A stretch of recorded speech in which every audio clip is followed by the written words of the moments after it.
All right, guys, we are at the University of Texas at Austin today. We are debating that Islam is incompatible with the West and that socialism is evil. I'm here with Prax Ben. Make sure to follow Prax Ben on TikTok, Instagram, and YouTube, and follow Fearless Debates on YouTube. We just created a new channel for it, and we're trying to get it off the ground. What do you have to say, Ben? I'm ready. Bring on the socialists. Let's go. So what is the skit here? Come a little closer. Okay. You just want to make sure you got to talk close to the mic so that everyone can hear you. Okay. Hello. Yep. Test. Yep. Okay, Everyone can hear you. Yep. Alrighty. So I see you have two signs here. You have socialism is evil. I don't care. Islam is incompatible with With the United States of America. the United States of America. Why do you believe that?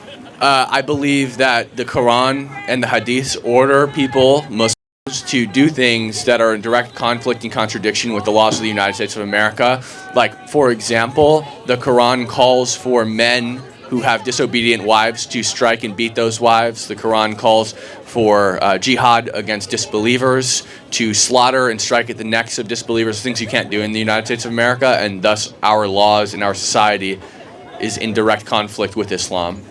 I mean, I think I like think about this in the sort of more Christian perspective. If you're going to consider these specific verses, you can't only apply them to one religion; you have to apply them to all religion. Well, cite me a verse of the Bible that says to kill infidels. I can cite you one from the Quran right now. I can cite you when God told them to kill all the women and children in Galilee. It wasn't Galilee, but when they decided to kill all the women and children there.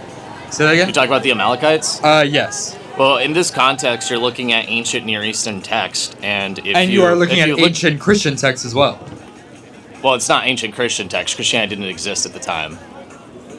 So it's ancient Near Eastern text, it's Jewish text, of course. But if you look at other ancient Near Eastern texts, like the Assyrians, they use similar language in battle. They say, oh, we took out everybody. And there's actually certain civilizations that use that language against the Israelites and claimed, we took out everybody, men, women, and children, all of Israel was destroyed. But clearly that wasn't true, right? The Amalekites were not completely destroyed because we see the Amalekites appearing later in the scripture.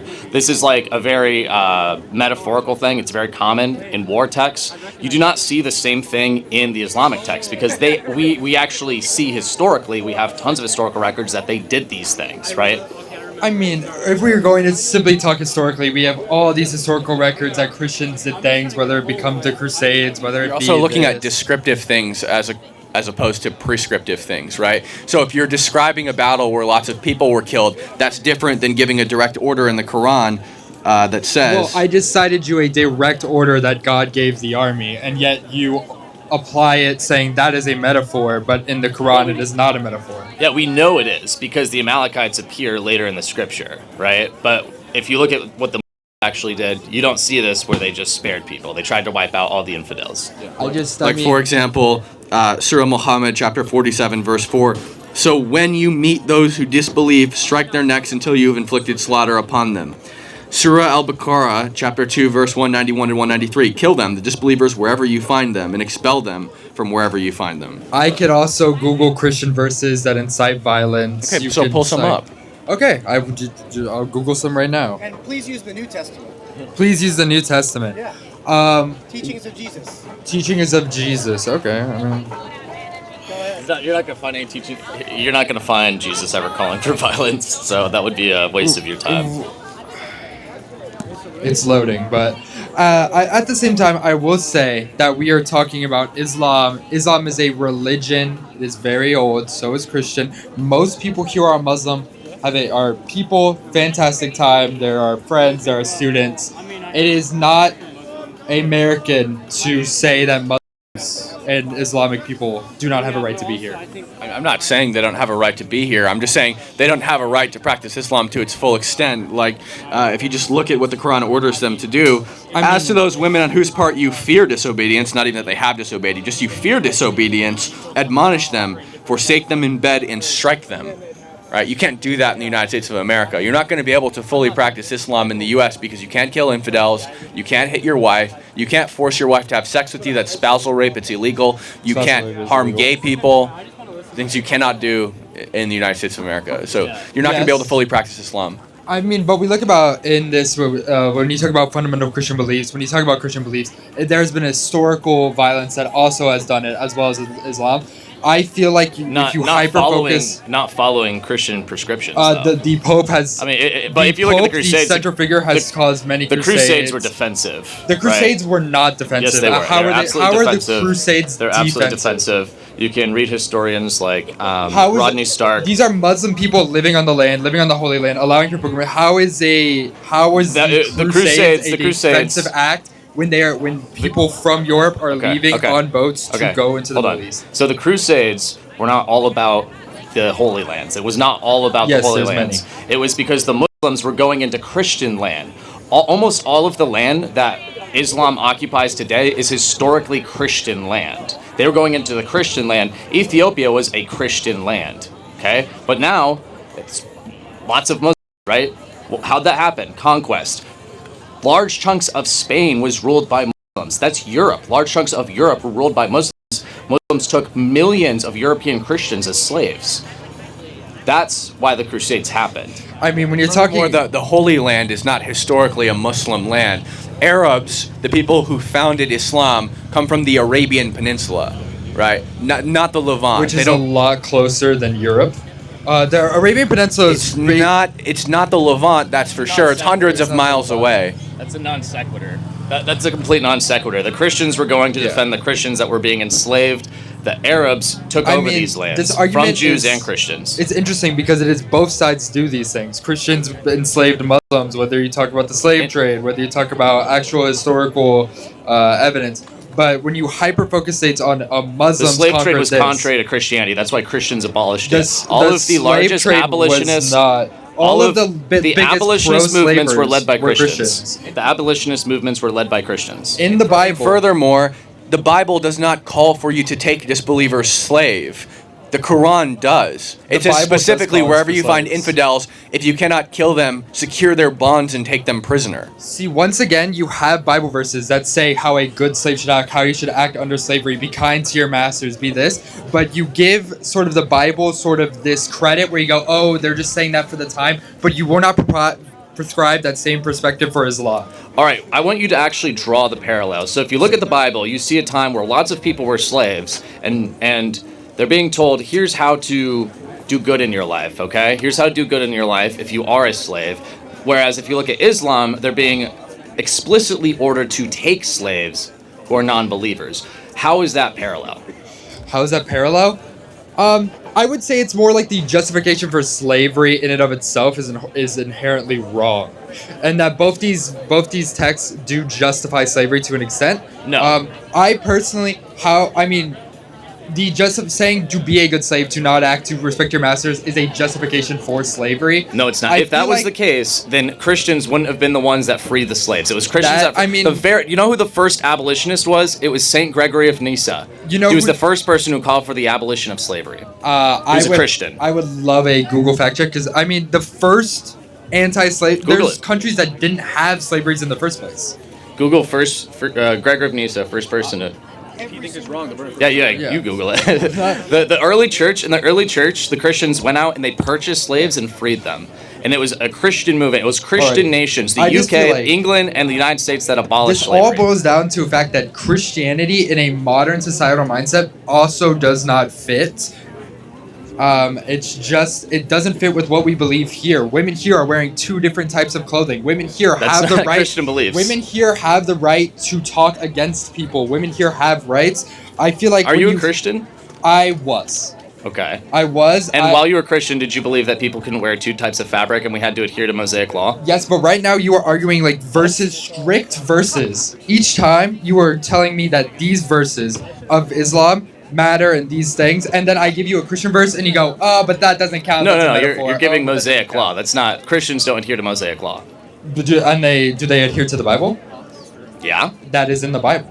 They don't adhere to everything in the Bible. So that's once again, you say Muslims adhere to everything in the Quran, and you say Christians do not adhere to everything in the Bible. Yeah, these are explicit prescriptions for all Muslims for all time. Transcription. I just said the Quran says that Muhammad, you have to listen to him for all time. He's the moral standard for all time for all Muslims for all time. Once It's again, not the we're same doing with the same Mosaic thing. law. The Bible says the same thing. This is the thing for all Okay, Christians then why at all then time. why have no Christians since the first century? Why have we not been practicing Mosaic law? So that we all got it wrong, but you got it right. Muslims have not been mass murdering Christians, doing all Are you this. at all kidding times. me? Are you kidding me? Syria, Israel. So and, you're and you gonna- want to talk about furthermore, like Israel- child marriage? I could give you a Israel list. is Like, committing I'm not a finished. genocide. I'm not finished. That's Excuse wrong. you? Incorrect. I'm not Israel's finished. committing. I'm Do you not finished. believe Israel's committing a We genocide? can get into that in a second. No, I do not believe that. If you want to talk about the practice of child rape and child marriage, for example, it's virtually legal If you in want to talk every. about child rape, look at priests. Don't get angry. Do you have Hey, do you have a look at lack of priests. impulse control? We're gonna rotate you out if you Excuse me, don't if sir? you can't control your You impulses. can rotate me out. Do not bang things. You're I'm trying not to be banging aggressive. things. If you cannot control your impulses, we will rotate you out. Okay. When we are speaking, you are not speaking. When you ask us a question, you allow us to answer the question without running your mouth. Okay, so you're saying that Muslims don't practice these things, but child rape and child marriage is legal in Pakistan, Bangladesh, Iraq, Lebanon, Sudan, Maldives, Libya, Kuwait, Oman, Qatar, Saudi Arabia, UAE, Egypt, Jordan, Morocco, Tunisia, Algeria. That is Obviously, not they're true. practicing these things. That is absolutely It is true. Not practiced. What do you, Absolutely. What is the legal age of marriage in Yemen? I'm not going to know these hyper-specific laws about each country. 0. What is the legal age of marriage and legal age of marriage? You can get married to a child here in the U.S. if you have parental consent. This is not a good argument. With some exceptions, and we disagree with that law, but there's a difference between being allowed to Yes. marry a 17-year-old with parental consent and the Prophet Muhammad marrying a 6-year-old and raping her at 9. Do you see the difference? There's a difference between marrying a 17-year-old and marrying a 6-year-old. We are talking historically. Christians. There is never a point in history where marrying a 6-year-old and raping a 9-year-old was ever acceptable. That is Ever. true. I hate But that's that exactly what too. the Prophet Muhammad But did. you are giving Christians all of these sort of like, oh, it's okay. It might be in their scripture, but No, you know, you're I just don't believe it. you're misciting it. How am I misciting? The Quran says that the Prophet Muhammad is the moral standard for all Muslims for all time. So if he's allowed to marry a 6-year-old, that means other Muslims can do that. They can do the same, and many of them believe that, and that's why they still marry children in these Islamic countries today. They do. Right? There is not lots a of mass lots of child Muslims in the marriage West. happening Lots of anywhere in listen. Islam. Lots of Muslims in the West don't believe this because I- they've assimilated into our culture, which was created by Christianity, and it was Christians that abolished child marriage across the world. They've assimilated into our culture to the extent that they will cope and say, actually, Aisha was 19. She was 19. Because we've done such a good job at turning them against child marriage. Okay, I am. I have like 3 minutes left. Can we just talk about Israel Palestine? How you guys don't think that genocide is happening, despite What's a genocide? What is a genocide? A genocide is a mass ethnic cleansing when it comes to like disrupting a people, murder. You're gonna cite me. Actually, birth rates have gone up. You can still perpetuate a genocide. You can still kill 70,000 people, including children, including women, and the population can still go up as births are still happening. I need a clearer definition of genocide. What is your definition of genocide? My definition of genocide is going to be a clear attempt and execution to mass murder an entire group of people, which has not happened. That is happening right now. You Okay, can so if literally that's Google it. happened, why has less than 1% of the population died? I would need to say that 70,000 people is enough people to be constituted as a genocide. Okay, For so when sure. Russia invaded the city of Mariupol, they killed 30,000 people in the first 30 days. Experts estimate the death toll is 5 times that high. Do you think that Russia did a genocide? Yeah, sure. Yeah. Okay, how about this? When we invaded Berlin, we killed 400,000 Nazis. Did we do a genocide against the Nazis? Were we purposely killing civilians in this We were case? dropping bombs on Berlin. Were we where purposely, German were civilian- we purposely aiming for civilian targets? Okay, so including now you've hospitals? modified the definition. We're- you've now If modified- we were purposely killing civilians, then what we did was You've modified amoral. the definition. Prove that the IDF is intentionally killing civilians. It has been proven by the UN. It has been proven by the That's International not Criminal proof. Court. What is the International evidence? Criminal Court has What? stated that Israel is purposely killing. If you look at the That's an opinion. the Now give me sniper evidence. shots- That's an opinion. This is Now give me the evidence. opinion of the International Criminal Court. Run by who? Politicians. I don't trust politicians. Do you? Now give me a citation. Provide evidence. If every single thing that is International Criminal Court, the UN... You're appealing to popular opinion. It was the popular opinion in this country at one point that we could own people. Right? Popular opinion doesn't matter. You can obfuscate, you can change, you can say, oh, it was the popular opinion back then. I'm appealing to the experts on the ground, whether it be exactly. doctors, You're committing a logical fallacy. You're appealing to authority and popular opinion. You just made a logical fallacy like 10 seconds ago where you said, well, but actually, we agreed for slavery. Dude, that's not a logical fallacy. I'm pointing out your logical fallacy by saying you're appealing to popular opinion, but popular opinion doesn't mean it's correct, right? Popular opinion was that you could own slaves in this country. 70,000 civilians. Okay, rotate out. You don't know how to shut your mouth when other people are talking. Rotate. Next person. You were talking over me. How do you justify the death of 70,000 You asked a question, I answered it easily. That's how. Okay. Hello. Hi, how's it So going? I'm a little sick, so I might be coughing a lot. Just so That's you know. Okay. So socialism is evil. How do you justify the billions of people that have died from capitalism, and also just like all the terrible things that like billions of people have not died for capitalism. Billions That's of people have completely died made from up. capitalism. According to what? Well, literally according like We know for a fact that over 100 million died for socialism. Well, yeah. In China, tens of millions. In the Soviet Union, tens of millions. In Cambodia, they wiped out 25% of the population. Well, yeah, but capitalism is like actively destroying the earth right now. No. Yes, it is. Like, okay, if you want to talk, I don't know why we're talking about environmentalism, but if you want to talk about environmentalism, you know what the worst society in human history for the environment was? It was the Soviet Union. Not even. So there's a book on this, Ecocide in the USSR. You can also just look at global trends in CO2 emissions, and you can literally see the rise of the Soviet Union, and you can see the fall of the Soviet Union in the CO2 stats. Yeah, I don't agree with the Soviet Union. I had family there. It was bad. Stalin was evil. I mean, there's some people who agree with that, though. But I guess my point is that there's been so many, like, awful things that have happened as a result of capitalism, like the CIA going and intervening in, like, Latin American countries and leading, like, coups, or just, like, a lot of, like, let's say the famines in India as a result of like the failed capitalist policies from Britain, or like the Irish. I would say that the Irish potato famine was a genocide too, but there's a lot of other. Okay, so let's go with the whole CIA thing. It is true that in many cases the CIA and other institutions intervene on behalf of the U.S. to stop socialist movements. However, those socialist movements were massacring millions of people. Like, what are we supposed to do? Sit around? Now, I'm actually someone who's against most of these interventions. I actually think we should lift the embargo on Cuba. I think we should lift the sanctions on Venezuela. I think we should let them fail on their own. However, it's not completely unreasonable if someone's like, hey, I want to save millions of people in Latin America who are dying because of socialism, or who might die because of socialism. I'm sorry. I didn't mean to interrupt you. I'm sorry about that. I would actually argue otherwise, like us intervening and assassinating Salvador Allende. We did not assassinate Salvador Allende. He killed himself. With the CIA. He shot himself with the AK-47 that Fidel Castro gave him. And also, Salvador Allende, speaking of interventions by intelligence agencies, the KGB was funding Salvador Allende's political campaign. We have their documents, KGB documents, that said that they were funding Salvador Allende's political campaign, which is illegal in Chile, so his win wasn't even legitimate. And also, while he was president, he violated the Constitution numerous times, which is why his own military, his own appointees in his own military, including Augusto Pinochet, wanted to overthrow him. And they didn't even assassinate him, he shot himself because he was a coward. But wasn't Augusto Pinochet, like, 10 times worse than Salvador Allende? Like, he was... No, he was bad, but he was not worse. Because he was, like, I mean, he's led to so much political instability across all of Chile, and, I mean, I would say that that's a pretty bad effect. I mean, we did prop him up. Well, who appointed Augusto Pinochet? It was Salvador Allende. Augusto Pinochet had his position as head of the army because of Salvador Allende. So, and Salvador Allende is the one who caused all this instability. If you look at real wages under Salvador Allende's socialism, they dropped by 52%.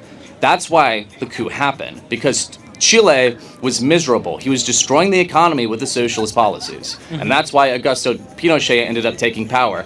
Augusto Pinochet taking power is Allende's fault. It's not our fault. It's not the CIA's fault. It's Allende's fault. Okay. So I'm gonna change the subject. I don't mean to change it. I know you have like a limited amount of time. That's okay. What do you define as socialism? Socialism is collective ownership of the means production. Okay. There's various forms of socialism. You have like state socialism, where the state owns the means production. You have like a worker cooperative socialism where each individual firm is owned by the workers within that firm, things like that. You have like anarcho-socialism, statist socialism, so on and so forth. So what do you think is evil about the workers controlling the means of production in a society?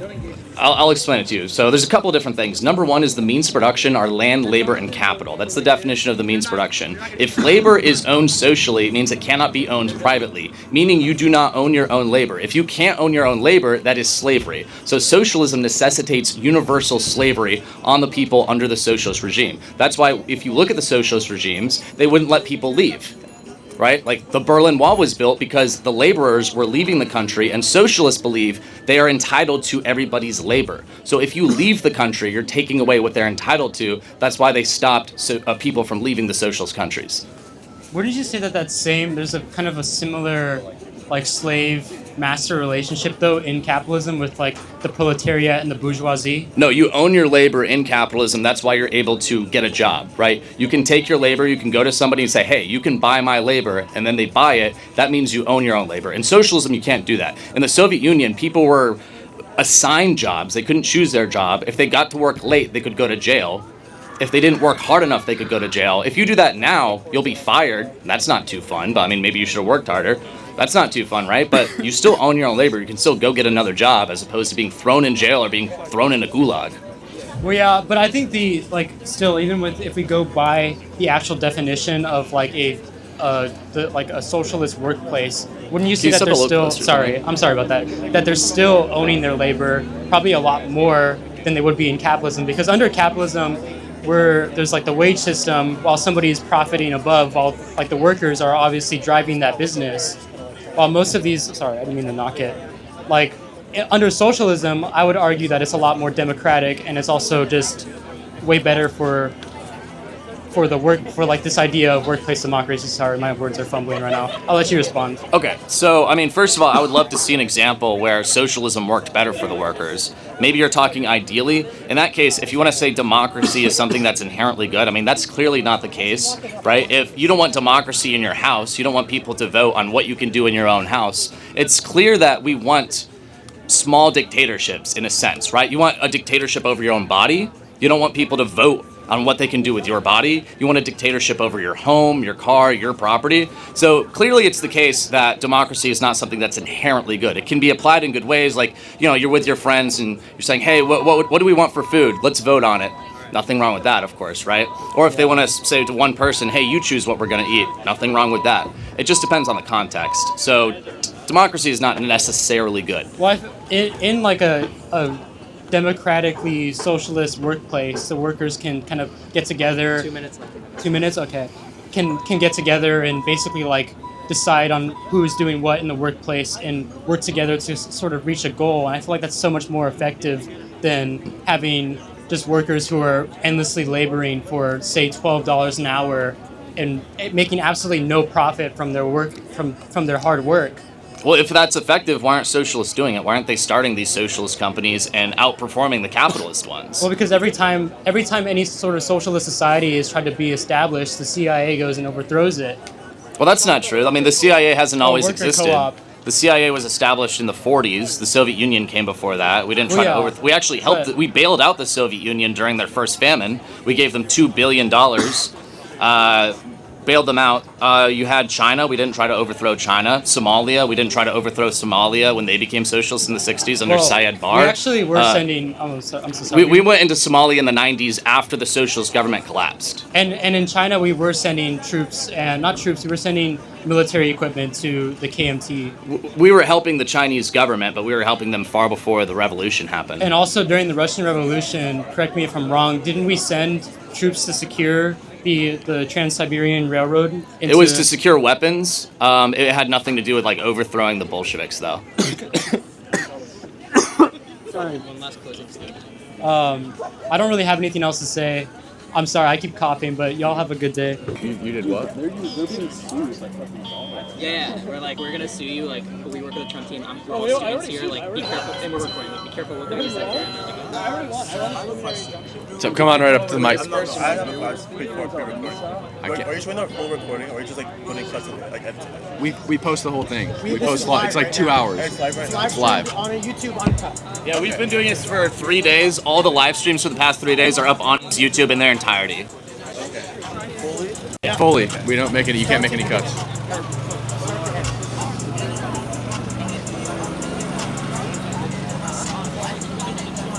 Would anybody like to defend the pedophile prophet Muhammad, who married a 6-year-old and consummated her at 9? Come on up here. Oh. I'm not debating. Oh, okay. UNC. Well, he's been to a lot of schools. As far as me, and this week we went to UNC, we went to OU, we went to UT Dallas, and then here. I'm from here in Austin. He lives in Seattle.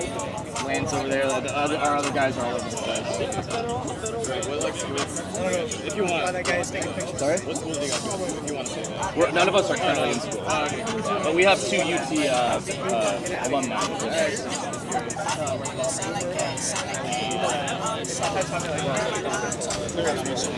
Should I just read Sahih al-Bukhari? Oh, what's up? What up? Can I talk? Yeah. What's up? Oh, bet. What's up? So I wanted to talk about this point: socialism's evil. Okay. That's you. I mean, like, I agree socialism doesn't work, but neither does like pure capitalism, pure communism, all these things. So it's like, isn't it kind of outdated to be focusing on just socialism or like just capitalism? Because that doesn't really exist anywhere. So it's like even America is not capitalist. No, because Americans, especially young Americans, are increasingly becoming more and more pro-communism and more pro-socialism. And you have a lot of huge influencers out there, like Madeline Pendleton, Eddie Liger Smith, the American Communist Party people. These people are supporting explicit, full-blown socialism, and they have millions, if not hundreds of thousands of followers, people supporting them. They have these meetings where they meet up and they all come out, we want communism, we love Stalin, we love Mao, and they want to apply that to the United States. Zoran Mamdani might be the next mayor of New York, which New York has had socialist mayors in the past and it survived, but explicit socialists. There's that guy, Omar, whatever his name is, in Minneapolis running for mayor. He's also a socialist, right? So this is a major issue that we need to talk about, and it is something that's evil, and we've seen over 150 million people die as a result of socialism, of this ideology. So that's why we're opposing it. You know, I agree, like, socialism on its own is obviously, it doesn't work. But like we're just at the point where we need to start putting things together. Like pure capitalism didn't work, so we started adopting like free education, you know, some sorts of social healthcare, because like neither of them work on their own. So like when you're refuting people who are like 100% communist, like I think it's a smarter conversation to be like, where's the crossover between capitalism and socialism, rather than, you know, just like screw socialism altogether. Well, if socialism is something that doesn't work and is incredibly evil, I would say we shouldn't have any of it. You know, not just. It's like having water and cyanide. You know, capitalism is the water, socialism is the cyanide. You wouldn't mix them together. You would just have the water. But we've already mixed them together, and it works. We have mixed it, but what we see is the more socialist a country becomes, the worse it becomes. The more capitalist it becomes, the better it becomes. You can look at the Fraser Institute's Economic Freedom Index, and you see the more capitalist a country is, the better off it is. Right, so if that's the case, I mean, why would we want a mix? Right, we want to get closer to. I mean, you know, it might be the case we're not going to have like anarcho-capitalism or whatever, but still, we do want to get as capitalist as possible. If it is the case that the more capitalist a country becomes, the better off it becomes. So, like, how do you decide that like education is one thing we should bring in like a socialist form?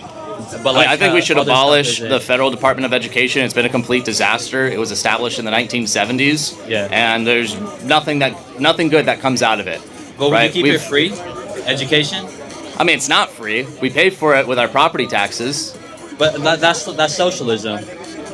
It's not necessarily socialism. I mean, it's socializing the cost, yes. Yeah. But why? I mean, why do we have to do it that way, right? There's no reason to do it that way. I mean, this isn't really the topic, but I could go on all day about the various welfare policies, the various like government policies. Yes. I don't really want to do that. I wanted to debate the actual socialists, but they're kind of walking around with their mass murder flags, not wanting to talk to me, of course. No, it's like, because I just think like, I get it, like it doesn't work, but like capitalism doesn't work either on its own. So you have to talk about the intersection of the two. I mean, look, what I can say is that mix between socialism and capitalism is far better than socialism. The status quo in the United States is far better than any socialist country ever was and ever will be. So I'm happy staying with the status quo forever if it means never being socialist. Yeah, but like, don't you want to expand? Like, we have to expand to getting free education, right? I thought we already had it. Like, no, we did that, right? Like, at one point, we had to be like, education needs to be free. And like, if everyone said the status quo is just, it's not free, then we never would have done that. And we would have been stuck with not free education forever. No, you can still have free education. There's lots of schools that are funded through charity, and they're free for poor people. But they're not free for everybody. I also support school choice. We should have school choice so that students can either go to the public schools or take their money and go to the private schools. That's very important. But do you think... I mean, I could go on and on with you all day about this stuff. Like, it's not really the point. It's quite obvious that the more capitalist a country becomes, the better off it becomes. So I would say we should try to be as capitalist as possible. And if we can't, let's just stay as far away from socialism as possible. But the thing is, when it comes to socialism, you're taking the extreme, full socialism. Take the extreme. Yeah, a lot of these people over here. Where is he? You think this guy wants like partial socialism? But like, you think the socialists over here want partial socialism? No, they're supporting something evil that's led to millions of deaths. But and we're saying we're against these people. I know you're not like them, and probably most of the people here are not. But more and more people are becoming that way, and so I have to oppose that.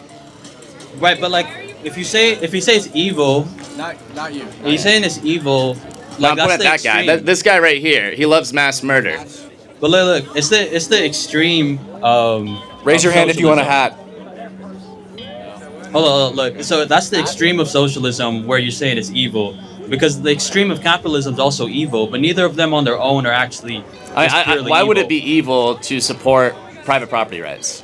It's not, but when you look at the United States, when they tried pure capitalism, like the closest thing we have to it, that was just before the 20th century, and it was just like mass famine. No, terrible economics. There was not mass famine. You saw the fastest wage growth in human history. You saw wage growth, but that doesn't mean fastest in human history. Yeah, but okay. So for example, if like every company right now just makes $1 trillion this year, America's gonna have the fastest growth in history. But that doesn't mean everyone. I'm talking about wages though.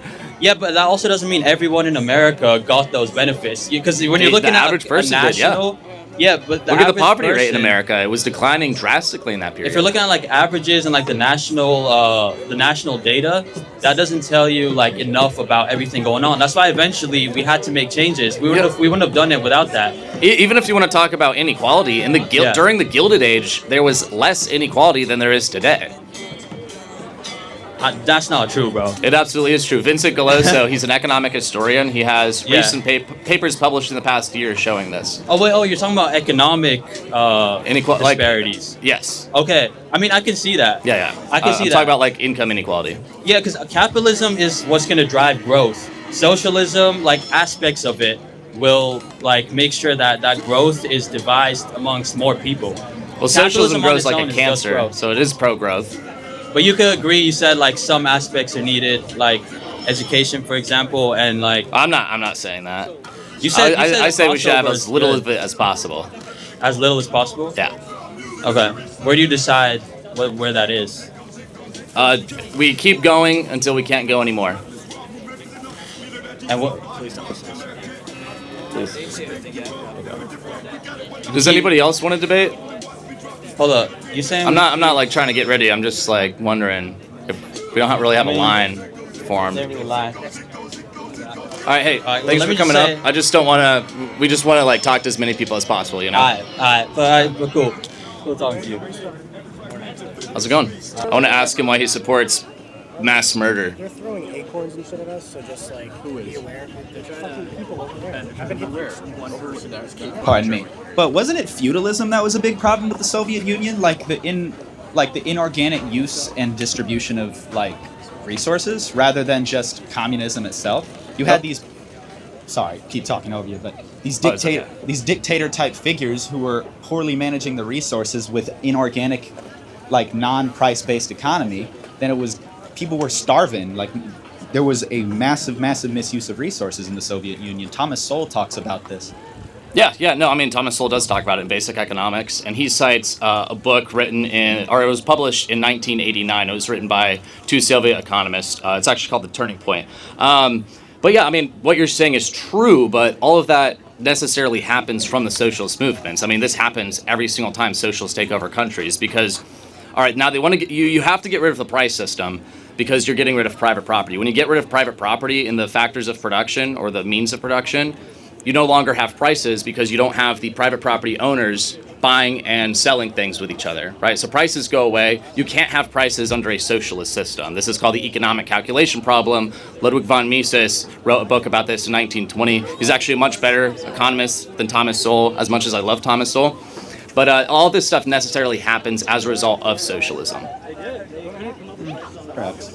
I want to confront this question because, so do y'all know that book, Conservatism, A Rediscovery by Yoram Hazony?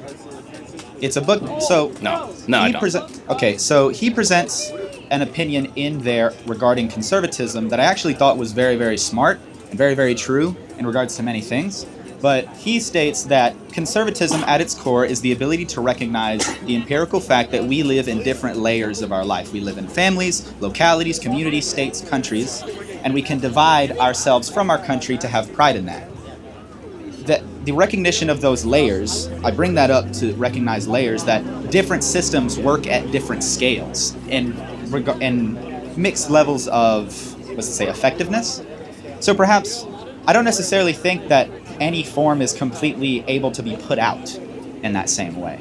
So we have socialism, for instance. I do agree that in a country as large as America, you can never establish socialism. It would not work. There is different types of economies in different places. Different places need different amounts of resources. And if you're going to try and distribute it evenly, it's going to be way too complicated, never going to work for a myriad of reasons. But in some smaller community in which there's a smaller collective of which is easier to think in a fairly equal-minded, if it's like a simpler area, for instance, a more equal-minded approach to a form of government, I don't think socialism would necessarily do as horribly as it would. I mean, yeah, because like you can have socialism, you can have a worker cooperative where workers will equally own a specific company, and we do have worker cooperatives, and we have, there's cooperatives out in West Campus, housing cooperatives, things like that. People can do that. I mean, they don't work optimally, but I mean, if it helps the socialists not to go out and commit revolution and have a fun time with each other, sure, like you can do that, and it doesn't usually lead to millions of deaths. So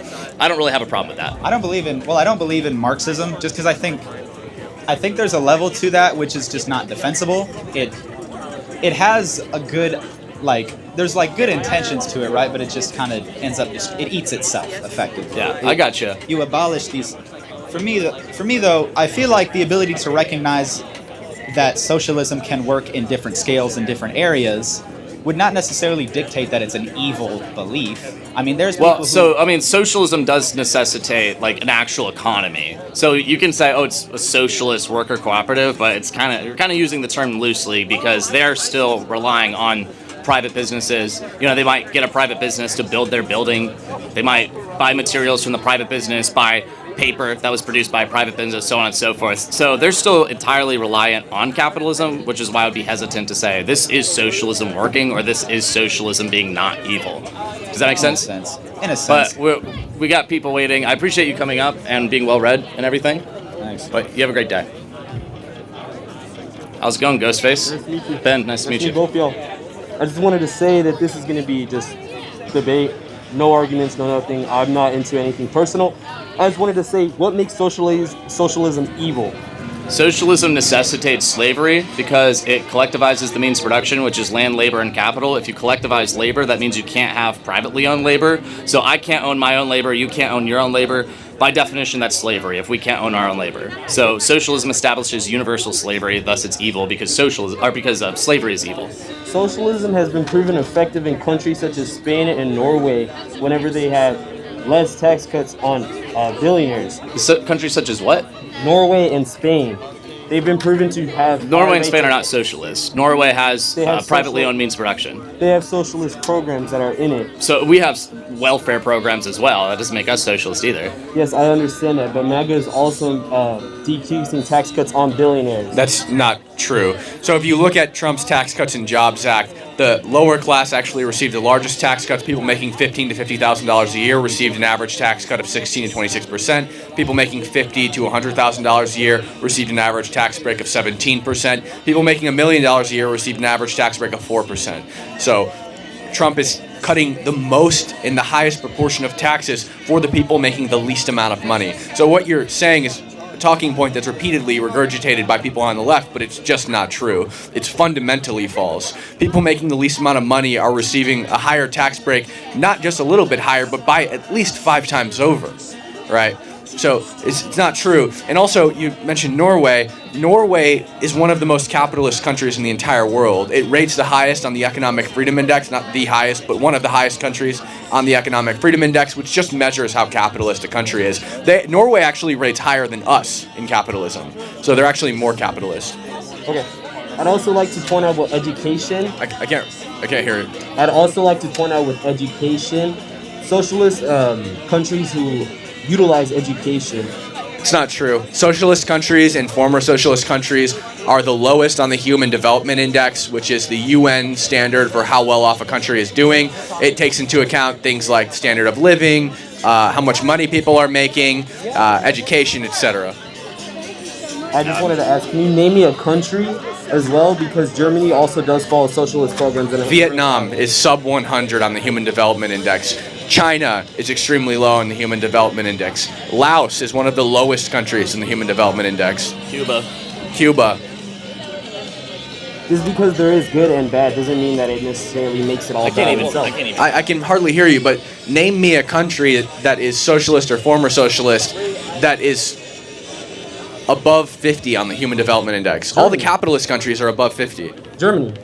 Germany's not a socialist country. It follows socialist. Germany used to be a socialist country twice. It was socialist under Nazi Germany, and it was socialist under the German Democratic Republic, under the Soviet Union. And guess what? It didn't work out very well either time. It did work out. They had no homelessness after 3 years. Wait. When?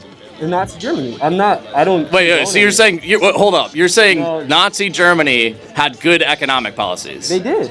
They lost Nazi Germany had good economic... Okay, so I mean, socialists are up here defending Nazi Germany. That's not surprising. You're giving me a straw man argument. So you're going with a word that I just said. How did they get rid of homelessness? They did it by stealing Jewish homes and putting Nazis inside the Jewish homes. That's your successful socialist policies? They're not stealing Jewish homes. Yes, they were. They weren't stealing Jewish homes? Look, what are you talking about? You can also talk about what's going on in Palestine and Israel to talk about... But you're the one defending Nazi Germany. I'm saying their policies. I never once said that I defend that what they did. You're denying they stole stuff from Jewish people. It's not denying. Yes, you just said they didn't steal Jewish homes. It's not denying, though. Yes, it is denying No, it's not. Okay, so if I said they stole Jewish homes, and this is what the historical record shows, and you said that didn't happen, that's called denial. There's also other programs that don't just mean you're stealing Jewish homes, though. What? There's also other instances of them not stealing Jewish homes. I'm not saying by adding policies. By the way, they didn't even abolish homelessness. That's just not even true. I don't know where you would get that claim. And their economy was a miserable failure. They created a vast bubble. And the reason they got rid of unemployment was because they put people in the military, which that's not sustainable as an economic policy. And then they went overseas and they stole a bunch of riches from other countries, from in Poland, and they sent that back to Germany, and they redistributed that to people. That was socialism, but how many people died as a result of that? How many people had their land stolen? How many people had their gold stolen to fund that? That's a result of war, not a result of policies. What? That's a result of wars and not a result of policies. Well, that's how they were actually funding their welfare state. That's how they were funding their socialism, by going overseas and stealing stuff. They had to, because they didn't have the wealth within their country to fund it. Okay. Hey. All right, yeah, thanks for coming up. Yeah, of course, no problem. Like I said, this is no debates or arguments. I just wanted to get both sides of it. Well, I'm just kind of curious, like, what is your point regarding the Islam? What is your point regarding the... Yeah, so Islam is incompatible with Western civilization, more particularly the United States of America, because it promotes and orders its subjects to do things that are in direct conflict and contradiction with our laws, such as beating your wife if she disobeys you, killing infidels. It promotes child rape with the Prophet Muhammad, who married his wife at 6 and consummated her at 9. This is the man on whom the entire religion is based off of, formed around. He's the revealer of the Quran. He is the most perfect and revered man in the religion, and he raped a child. According to the religious texts, not according to me. Like I could if you'd like me to cite verses, I can do that. Pulling up some. What's that? Would you mind pulling up like? Yeah, definitely. Yeah. So, if we want to look at the Prophet Muhammad marrying a 6-year-old, you can look at Sahih al-Bukhari 5134. This is a hadith, Sahih rated, highest rated hadith, no broken chain. This is narrated by Aisha, who is the wife of the Prophet Muhammad, that the Prophet married her when she was 6 years old and consummated his marriage when she was 9 years old. If you want to look at the striking of women, yes, you can see Quran chapter 4 verse 34. As to those women on whose part you fear disobedience, not even that they have been disobedient, just that you fear disobedience from them, admonish them, forsake them in bed, and strike them. If you want to see more things like what the Prophet Muhammad was saying about women, Sahih al-Bukhari 2658, the Prophet said, "A woman's witness is equal to half that of a man's because of the deficiency of her mind." And if you read the entire hadith, he goes on about how God has made one of the pair excel the other and better than the other, and that a woman is to be commanded by men. So I have a question for you. Do you think that these motives or whatever you see in these texts, do you think that they're still prevalent in today's interpretation and practice of Islam? Yeah. You can just look at the countries themselves that are Islamic or that are run by Muslims. In America, though, because you're saying. Well, in America, no, because the Muslims that are here have assimilated to our country, and they are not. This isn't a Muslim country, right? So they couldn't possibly institute Quranic law in the U.S. because we're not a Muslim country. We're a constitutional republic, and it would violate our constitution to do these things, right? But if you look at the actual Muslim countries, child rape is legal in Pakistan, Bangladesh, Iraq, Lebanon, Sudan, the Maldives, Libya, Kuwait, Oman, Qatar, Saudi Arabia, the UAE, Egypt, Jordan, Morocco, Tunisia, Algeria, and Sri Lanka. So I want to focus on your point is that Islam is incompatible with America. Yeah. Yet you say that Muslims who have immigrated to this country or have adopted Islam have in fact assimilated, in your words. Which means they're not practicing Islam to its full extent, right? Because you can't in the United States. Like, you can't hit your wife, that's against the law. You can't kill infidels, that's against the law, right? So they're coming here and they're practicing a watered-down form of Islam. But what the Quran repeatedly says is those who persecute you do battle against them. So persecution is not allowing the full extent of Islam to be practiced. So in the United States, we are persecuting Muslims because we're not allowing them to practice Quranic law to its full extent. And therefore, they are called and ordered by God to do battle against us. So the term assimilation means essentially taking two things and merging them into one. Would you agree with that? I think in the context I'm using it, and it's more of an adaptation. They've changed to conform to what we have here. They've kind of adapted their own sense. They've adapted their behavior. So I don't think it means they don't believe these things. Like, we talked to lots of Muslims at UT Dallas the other day, and they still believe that Muhammad married a 6-year-old, raped her at 9, and they believe that's okay, right? So they've changed their actions based on our laws here, so they don't go to jail. But it doesn't mean they've changed what they think.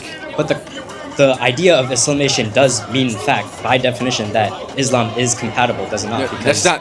It's not, though, because again, they're ordered by God to basically tear down the United States of America because we're persecuting them. In America, Islams are not compatible with America. Yes. Yet they have been for many centuries now. They have been, decades. For many decades now, they have been practicing Islam purely safely in America. Because there's not enough of them to practice it to its full extent. Islam is one of the biggest, literally the biggest religions in the world. Yeah. And a large chunk of them are in America. I don't know about a large chunk. Like, the entire Middle East and North Africa are completely occupied by Muslims, so the majority of them reside outside of the United States of America. But the reason that they're not killing infidels here, and they actually are killing infidels here, right? 9/11 happened We've had countless Islamic terrorist attacks in the United States. Ben has a little bit more data on this. They absolutely are killing infidels here, but the majority of Muslims in the United States conform to our laws because there aren't enough of them here to carry out or execute what the Quran tells them to. You have data on terrorist attacks in the United States? Yeah, it's 3,120 people have been killed by Islamic extremists since the 1980s in America. Is that including or excluding 9/11?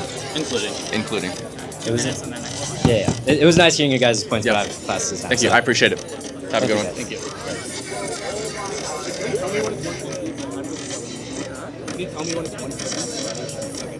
Hello, what's up? What's up? Make sure to talk kind of close to the mic so it picks you up. We want to make sure everyone can hear you. Do I have to start with a specific one or? No, you can start wherever you want.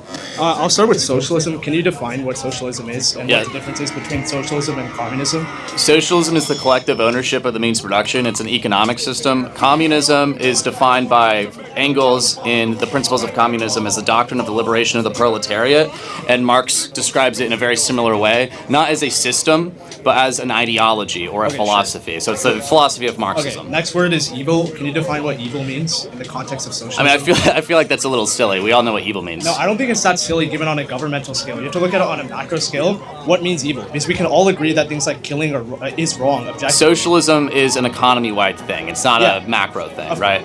So I think macro. We can agree. We can agree like slavery is evil, right? Yeah. Okay, so I'm talking about the same type of evil as Okay, that. sure. So what evils does socialism promote? Slavery. Okay, give me an example and tell me how that happens. Yeah, so socialism is the collective ownership of the means of production. The means of production is land, labor, and capital. If you have collective labor, that means you don't have privately owned labor, which means me, you, Cam, we can't own our own labor. And if you can't own your own labor, that's slavery First of by all, definition. Socialism would be consensual, which means that it wouldn't be slavery because slavery. Socialism has never been consensual. How is it not consensual? The people come. Look at every single socialist regime. They took power through violence. The entirety of socialism is based on collective ownership by the people who form the government. Therefore, it is consensual. That doesn't make any sense. It's not consensual. That's why they take over in violent revolutions and force people to be part of the socialist system. Under a socialist system, I can't get together with my friends and have a capitalist business. However, under a capitalist system, which is consensual, socialists can get together and establish a cooperative. Let's look at it comparatively then, if you're not going to agree with me there. Let's take a look at like socialism versus capitalism. Why is capitalism not more evil when 70% of America lives paycheck to paycheck and people are increasing wage inequality and wage stagnation is just being seen across the board with increased innovation, with increased capitalism? Why are all those things so combined? What does paycheck to paycheck mean? It means that they can't survive without like using all their paycheck to collect their resources on a weekly basis, and that's all. Okay, if you look at these surveys talk about paycheck to paycheck, everybody has different definitions of what that even means. It's not. It's absolutely meaningless because it's not looking at their actual income. If you look at actual income, the bottom 50% of Americans make more than the average European. Okay, so I'm not. I would love for America to be more prosperous, certainly, but America is the most prosperous nation in the history of mankind. Yeah, I mean, that makes sense when you take a look at it out of context. Europeans just need way less because they get free healthcare, they get free education. So the money they need to go and to do things in their day-to-day life is just way less. So obviously Americans like in California... They don't just get free everything. They have to pay a significantly higher amount of taxes on the less money they're paying. Wait, but socialism is... they're making. A lot of Europeans are paying like things that are more... are taxes that are more based on capital gains and wealth taxes, which means that it's more focused towards the top 1% rather than everyone equally. These European countries you're looking at are capitalist countries. Even if you're like, oh, look how great these European capitalist countries are, still doesn't prove socialism is good. Define capitalism then. Like, capitalism is when you have private ownership of the means of production. Okay, so in all these countries, in Norway, Sweden, Denmark, Germany, all these countries have private ownership of the means of production. So I guess then what do you constitute as socialism as an example? Why can't we look at like the mixes between capitalism and socialism and say, these are doing good, why don't we keep it going? And that also disproves the fact that it would be evil inherently. Because it's not even mixes of capitalism and socialism. You don't have collective ownership of the means of production in these countries. Like, what's the mix? If you're talking about a welfare state, a welfare state can't exist in socialism because a socialist country doesn't generate enough wealth to fund a welfare state. If you look at the welfare state under Mao's China, it was completely non-existent. They had on paper, oh, we're going to give you all this free stuff, but they couldn't actually do it. Because Mao had a socialist... Your thing's falling down. Because Mao had a socialist country in China. Mao is communist. Communism already is an defined it as- ideology. Socialism also a is the practice. economic system. How is communism not a practice? In the German ideology, Karl Marx explicitly says communism is not a system. Not a system to be implemented. Who said that, Page Marx? 42. Karl Marx, Okay, the German wait. ideology, page 42. Okay, so if we're only citing Marx as an example, then capitalism is also just free market ideology. Why No, is there a distinction there? I'm not talking about ideology. I'm talking about No, you the just told actual me that economic communism system. you told me communism is just an ideology. I'm Yeah, asking because why does- you said that China was communist. So I'm you're saying that you're saying describes the only- ideology. yeah, okay, so you're saying the only implementation of communism is socialism? There's no such thing as the implementation of communism. It's an What ideology. does communism look like in practice? It doesn't. It's just socialism? Karl Marx says it's not a system to be implemented. Okay, wait, so then what is the offense you're garnering here about why it's evil? If the only practice is socialism, how does it make any sense? You're not drawing a line between Mao's communist China and socialism, which means it doesn't make any fundamental Mao's sense to call socialist socialism economy. evil. Yeah. Mao's extremely socialist economy where there was no private ownership. That's what many of these socialists are advocating for. What do you think this guy dressed up like a communist is advocating for, and his people that are on his side? They're advocating for complete socialism. They want no private property. Okay, I mean, I see what you're saying, but I feel like this distinction is kind of irrelevant, right? I still feel like the main answers the main things aren't being like promoted here. What about America's system of capitalism is so inherently good that it's benefiting the mass majority of society in America, and also competitively in comparison to like things like innovation that we're seeing and all that type of stuff? Can you prove to me why capitalism is an inherent right or something that is good? Yeah, look at the Economic Freedom Index from the Fraser Institute. You see a direct correlation with the more capitalist or the more economically free a country is to anything like income, all prosperity. All the indexes economic. of Look at the Fraser Institute's Economic Freedom of the World Index. It shows that the more economically free a country is, the more capitalist it is, the better it does. Okay, but the better off the people are. I feel like that's a very like that distinguishment doesn't make very much sense, because obviously people are going to have more access to like more things if there's less control by the government, but that doesn't necessarily mean it's bad. You can look at any healthcare system that's regulated by the government in Europe. All of them are doing way better than in America. No, the Even United though States America has the spends greatest most amount of healthcare money. system in the world. It's America not even a spends the comparison. most amount of money on healthcare and still is one of the least It's not successful. even a comparison. Okay, wait, give me one statistic that proves that. Look at the cancer rates of people dying of cancer in the United States versus the UK and the NHS. Look at the tens of thousands of people that died in Canada.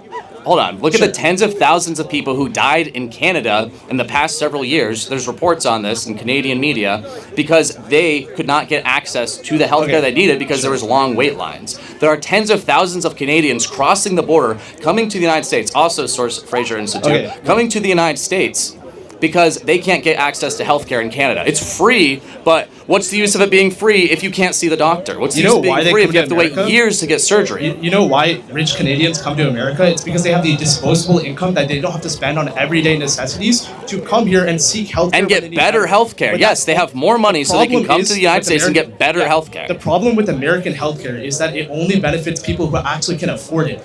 Sadly enough, most people can't afford it, especially on day-to-day medications, stuff like that. Everything. That's why you get health insurance, first of all. Insurance doesn't help. Oh.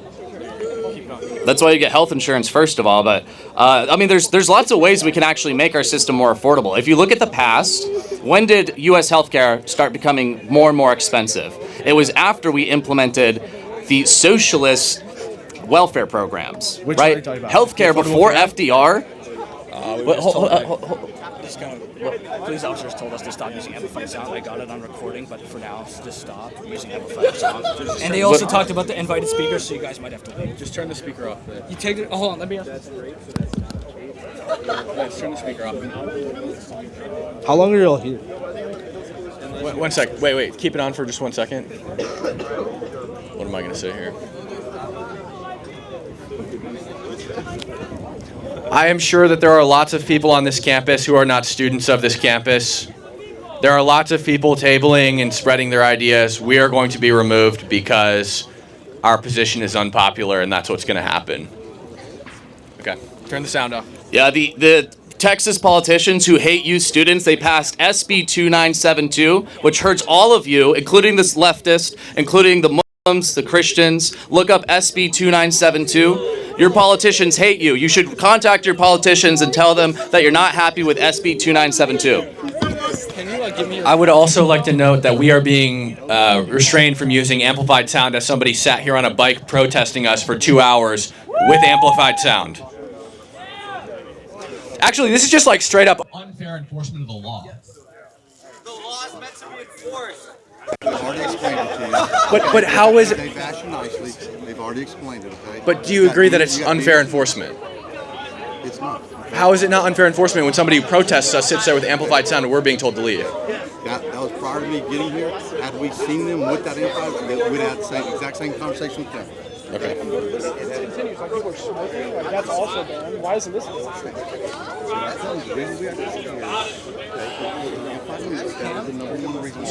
Are off-campus people allowed on campus at all?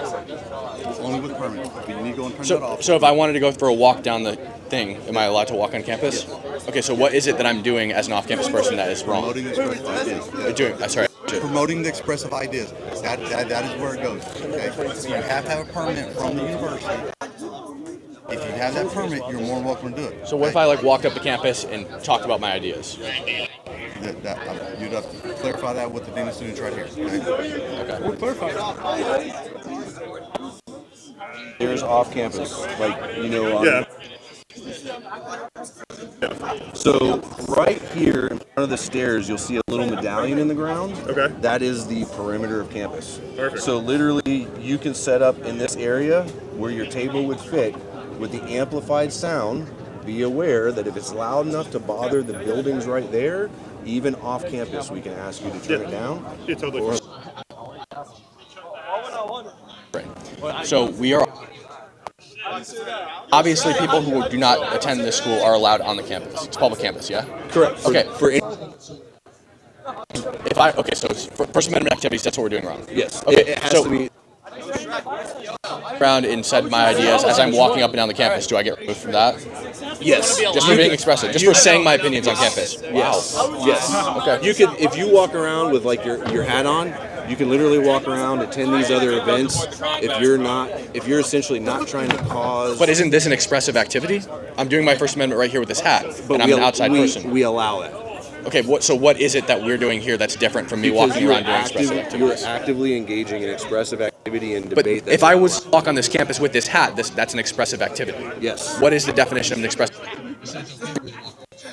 This verbal, where you are attracting crowds and you are verbally saying things. So where does it say in the law you can't have a crowd? Too, if you like, and you can look up our policy. So it sounds like you're saying like I can walk around with a hat and do expressive activity, but as long as if I have a crowd, then suddenly it's a problem. I don't. In addition, our legal office is set to continue with the current policy. I just don't understand because I'm saying it's. I get that you don't. I don't think it's satisfy you today, but you can feel free to look at our policy, and you can feel free. Well, I would expect you as the administrators kicking us off to look at the policy and tell us what we're doing wrong, so that we can further accommodate that. You said you don't understand what I'm telling you. No, because you're contradicting yourself. You said I can't do expressive activities. We do. So what I'm telling you. But this hat is expressive, so that's fine. We do allow you to have that silent expressive activity while you're walking around. Okay, so what if I would talk to people in the hat? Doing other events, but actively with the purpose of being here to hold your expressive activity, to do this and hold a debate, that is not allowed. Not okay. Pack up. I'm already You're not named allowed plaintiff. to. You're not allowed to debate on campus. Clearly, they want it. They get it. Okay. So, I'm gonna go get you guys in on the conversations that are happening right now on the live, so you guys can see what's going on. Lance here. I know, I turned off the sound because we can't use it anymore, so we're gonna try to go get in the conversations.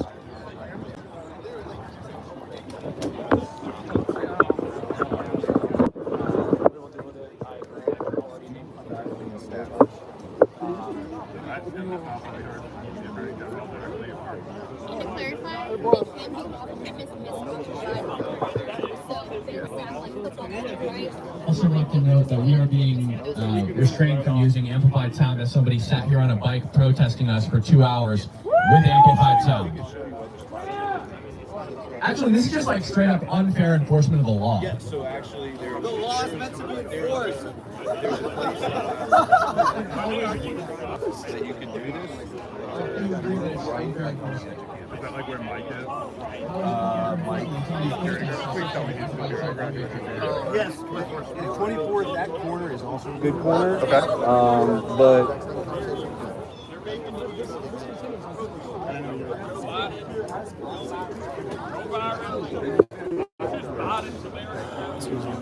Cam? Are off-campus people allowed on campus at all? So if I wanted to go for a walk down the thing, am I allowed to walk on campus? Okay, so what is it that I'm doing as an off-campus person? That's right, Promoting the expressive ideas. That is where it goes. Send the recording to me after you're done. It's on YouTube. It's on YouTube. Okay, send it to me as well. You're more welcome to do it. So what if I like walked up to campus and talked about my ideas? You'd have to clarify that with the So here's the deal. So We'll clarify that. there's our Just give it I went. Yeah, Universal Co-op and all that. So right here in front of the stairs, you'll see a little medallion in the ground. Okay. That is the perimeter of campus. So literally, you can set up in this area where your table would fit with the amplified sound.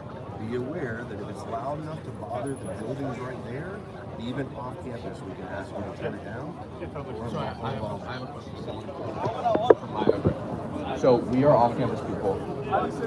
Obviously, people who do not attend this school are allowed on the campus. It's called the campus, yeah? Correct. Okay. For anything other than First Amendment activities. So if I for First Amendment activities, that's what we're doing. Yes. Okay. It has to be. It was a new change. So if I walked around and said my The law was ideas enjoined. up and down the campus, do I get removed for that?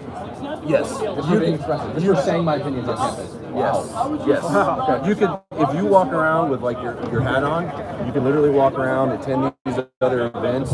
If you're essentially not trying to cause. But isn't this an expressive activity? I'm doing my First Amendment right here with this hat. But and we I'm an outside person. allow that.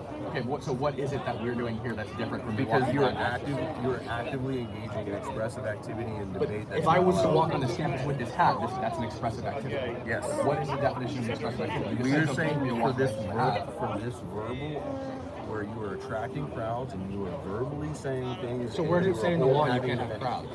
So you can look up SB 2972. It wasn't joined. There's an injunction So it on sounds that like you're policy. saying like I can It's walk not around with a all- hat and do it's not expressive all activities. That part of But as long if I have a crowd, then suddenly it's a problem. I don't. In addition, our legal offices said we continue with our current policy. So, I just don't understand because I Okay, thanks for letting us know. I don't think it's satisfy you today, but you can look at our policy. I would expect you as the administrators kicking us off to look at the policy and tell us what we're doing wrong so that we can further accommodate that. You said you don't understand what I'm telling you. No, because you're contradicting yourself. You said I can't do expressive activities. We do, so what I'm telling you. But this hat is expressive, so that's fine. We do allow you to have that silent expressive activity while you're walking around. Okay, so what if I would talk to people in the hat? Doing other events, but actively with the purpose of being here to hold your expressive activity, to do this and hold a debate, that is not allowed. Not okay. That's pack up. I'm already You're not allowed inclined to. You're not allowed to debate on campus. Okay. So, yeah. Sounds like a load of bullshit to me.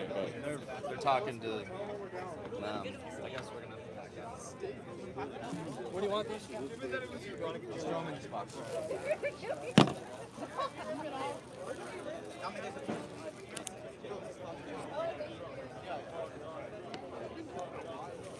Yeah, guys, this is cooked. This is cooked.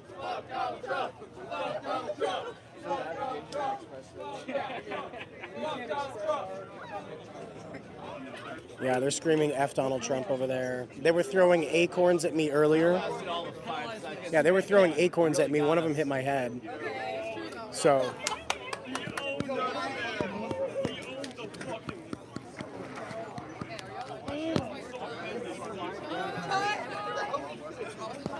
Do you want to keep the water bottle or you want me to put it in the box as well? That's the answers, I think. It might be. Just leave it right there for now. Oh, we're just moving. We'll be around. I'm a student. I go here. Can you start packing the cameras up? Officers, do they have a permit for this?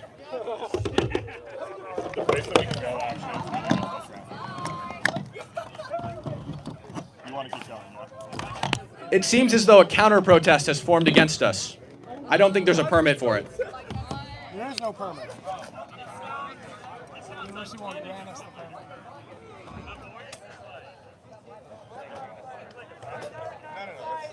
It's kind of a walk, but yeah, we can do it. We can do it. It's actually a good spot. Right across from the co-op. No, right across from the co-op. Yeah.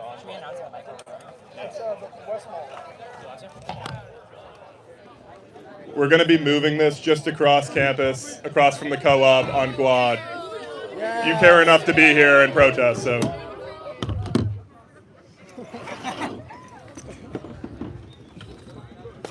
You say nobody cares, but you're all gathered around us. Clearly you care.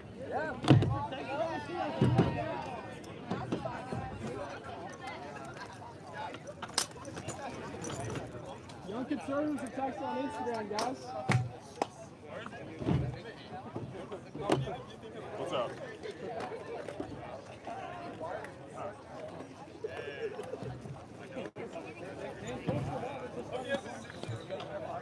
I have like 10 minutes. I gotta go.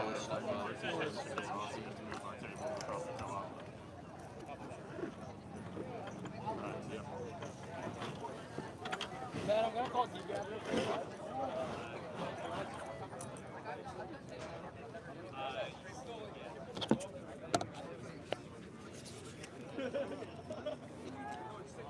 It's funny, saying, for example, I like hamburgers over hot dogs on this campus, you have to have a permit for that. Yeah, That's an opinion. There's no definition of expressive activity in the bill. Yeah. It's illegal to speak anything on this campus, I guess. No opinions allowed.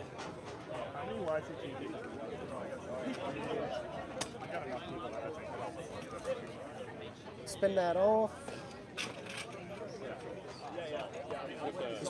We can have one of the students carry this. Hey, can some of you guys help us grab some stuff if you'd like? Just like one of these. I need someone to grab. Hey, can one of you guys grab this speaker? They hit us with the unenforceable law. Yeah, the most unenforceable law of all time. How do you feel about this as a libertarian? I hate this law. I've been fighting against this law for months.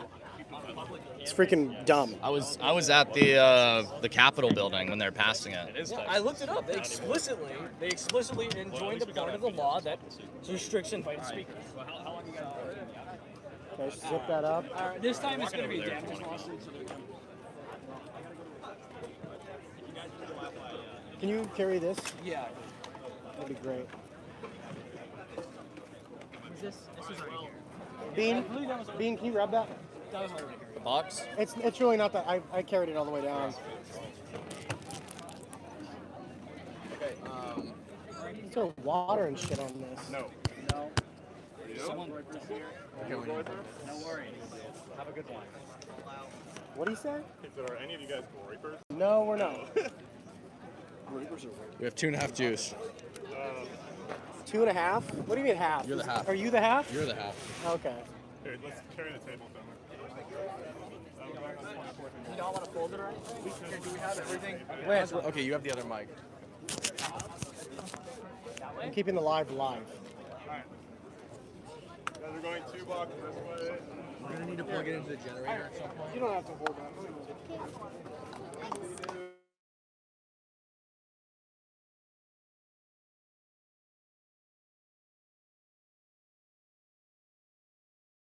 So true. All right, guys, we're moving our stuff over to the other side of campus because you can't have an opinion. You can literally say, I like hamburgers over hot dogs, and you need a permit for that. Any opinion on campus is illegal.